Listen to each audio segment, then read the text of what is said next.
this is part 5 of Ocarina of Time 3D, and in this part we're really going to kind of start our item collecting in earnest. It's going to be a little while before we get to the next dungeon. This is where the part of the walkthrough comes in, right? Absolutely. The 100% walkthrough. Like, we have, 5 parts before we even get to the next dungeon? Yeah, and we've had a few since we left the Deku Tree as well, so it's kind of a big gap between dungeons. Now, we're going to start off with a little behind-the-scenes information. You probably didn't check the upload dates of these videos. I would hope not. But there's a good 3 months between this one and part 4. Yes, we kind of went on a ranking streak. We did a lot of rankings and stuff like that. So if we say something that we just said in part 4, we absolutely have no clue. It's been a while. What we said in the last part. We're trying to get back in the groove here. Period. Yes, it's so weird. Kind of getting back to this and not doing a ranking. It is. But now we are going to make our way to Kakariko Village because we're going to collect in this part. We're going to get the Sun Song. Mm-hmm. We're going to get a heart piece, and we're actually going to get the Hylian Shield as well, and our first bottle.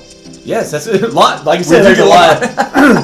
A lot of item collecting. Sorry, I had something in my throat right there. Hey, it's winter time. It's so hard talking. Well, it's actually, totally off topic. It's actually allergies because it was warm last weekend, so I'm kind of dealing with that whole issue. Yeah. So hopefully it's not too big of a problem, but we're gonna work through it. Yeah, we're gonna work through it. And what's kind of crazy, I love that overview that we got right there at Kakariko Village. Me too. I don't know, it's just good. I can't remember. I think that was in the original version, but I think so as well. But it just looks so much better. I know in this game there's some more flyovers than there were in the original, but I think that one we did have, and I always like seeing something from the top because we know, what the whole area, encompasses. I just love that they kept the music from Link to the Past, Kakariko Village. I mean, it's obviously different instruments. It's a little bit different, but the same general song. I just love that music. Now, this fly over the graveyard, though, I'm not too big on this one right here. Nick's getting scared over it. I'm not scared. I'm not. It's not kids, a grown-up game, but I'm not scared of a video game graveyard. Till the Redeads. Till the Redeads. I really like when you walk in here, it's rainy, there's no music at all. I think it just really adds to the atmosphere of the graveyard. I want to say something about the music not playing. I don't know if a lot of people know this, because I actually just discovered it the other day,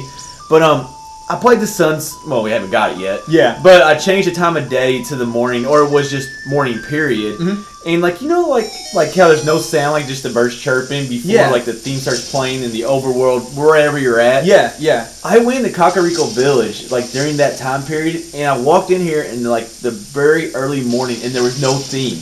That's awesome. Whatsoever. It was only the birds chirping. Now there's it's probably only 20 seconds you can pull it off. Yeah. But dude, it is awesome. It's coming creepy. into Kakariko Village and just hearing the birds and nothing else. It makes awesome. It feel like you're riding into town right at the crack of dawn. It's I just want to have my coffee and just sit there, put my lawn chair up and just sit there and have my morning coffee or enjoy whatever. The birds. Yeah. Well, it's funny though because the time will change when you're outside in the overworld or when you're on Death Mountain Trail and a few other places. But when you're actually in town or when you're in Kakariko Village or Hyrule Castle Town, when you're in one of the towns, the time doesn't change. So it's just. We did say that in one of the first parts. Probably. I actually was kind of clicking through them today. Yeah. Again, I did what we said. We did say that, but you know what?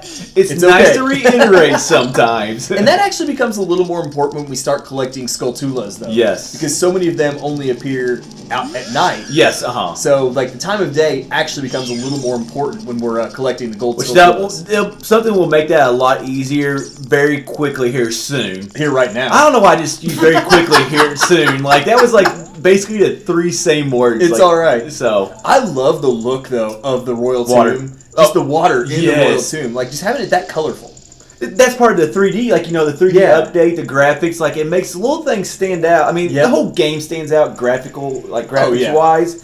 But that green water right there, I remember seeing that the first time. I was like, oh, wow, that was way different. Especially in a bland, you're in a tomb, you're underground, it's just gray stone and everything. So having that color in here, it really makes it feel more colorful, duh. Yeah. But also it makes it feel it's hard to make this tomb colorful though. I know. So I mean, it does its best. Yeah, I wouldn't recommend drinking that water. No, or swimming in it. Well, I think it's pretty shallow water. I don't think you can swim into it. I guess. Yeah. Don't collect any of it in your bottle for later. No.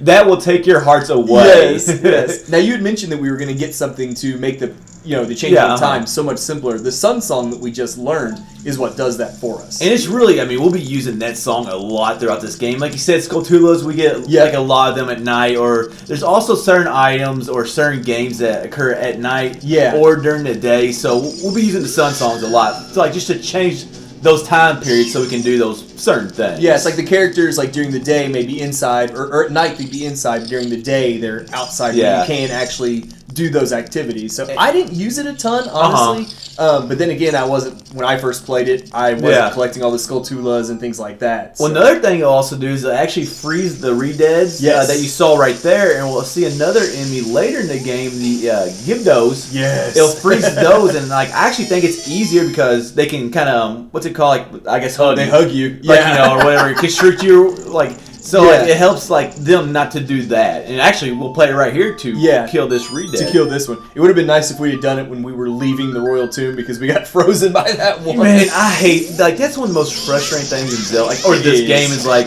when you hear that Redead scream. I think the Gibdos. We haven't seen Gibdos yet, but not in this game. But just for some reason it's not a long pause, but I just hate it. It's annoying, and then when it like lets them get on you and get your hearts, it's a pain. Man, and that scream is kind of eerie, man. It is. It's funny though. I mentioned it like I didn't use the Sun Song a whole lot. We've already used it like 3 times. Yeah, like I said, I use it a ton in this game, and I will admit it's mostly for Skulltulas because a lot of Skulltulas actually only appear at night throughout the game. Yeah, any of the ones that are like out in the world, like not in a cave, not in a tomb, not in a dungeon. They, I believe, only appear at night. So. And you know one crazy thing about this graveyard? It doesn't look that big. Well, it's not that big. No. But we've already kind of done a lot of stuff in it already, and we continue to do more and more throughout the entire game. Like, there was actually a lot to do there will be. There will be. A lot.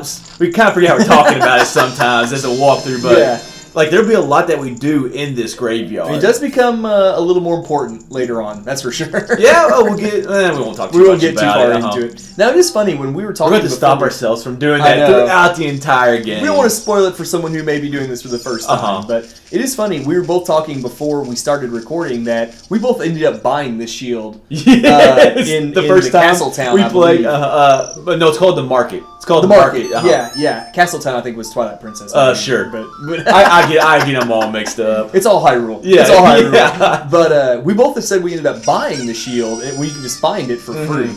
But it's actually kind of handy. Do you remember how much it was? Well, I remember the Deku Shield was 40. I'm not sure how much the Hylian. The Hylian Shield couldn't have been more than 99 rupees because you don't get a wall until a little bit late.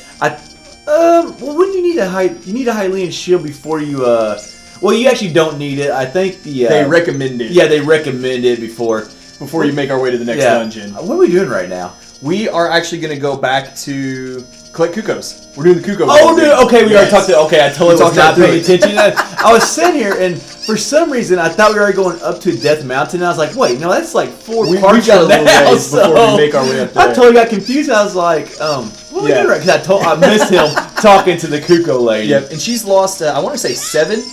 Sure. 6 or 7 that are just kind of scattered all about the village. I can't even see that we talked to the Cucco Lady. I know. You think I know how many cuccos are standing around in Kakariko Village?